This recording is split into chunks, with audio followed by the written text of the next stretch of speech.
ব্যর্থতা আসবেই।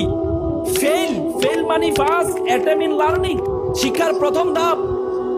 চাইনিজদের একটা কথা বলে, following down is not a defeat, defeat is that when সামন রিফিউজ টু গেট আপ। হোঁচট খাওয়া কখনো পরাজয় নয়, হোঁচট খাওয়ার পর দাঁড়ানোর প্রত্যয় না থাকা হচ্ছে পরাজয়। তুমি হোঁচট খাবা, ups and down is a part and parcel of your life. মানুষের জীবনে উত্থান পতন আসবে।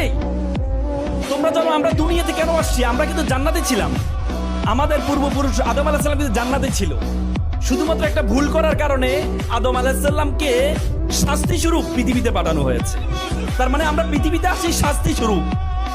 তো শাস্তি স্বরূপ পৃথিবীতে এসে তুমি মনে করবা সবকিছু তোমার বলে ব্যাটে মিলে যাবে, বলে ব্যাটে মিলে যাবে। আল্লাহ তাআলা বলেছেন লাকাদ খালাক, আল্লাহ তাআলা কোরআনে বলেছেন যে লাকাদ খালাকনাল ইনসানা ফিল কাবাদ, আমি মানুষকে দুঃখ কষ্টের মধ্যে কি করেছি? রেখেছি।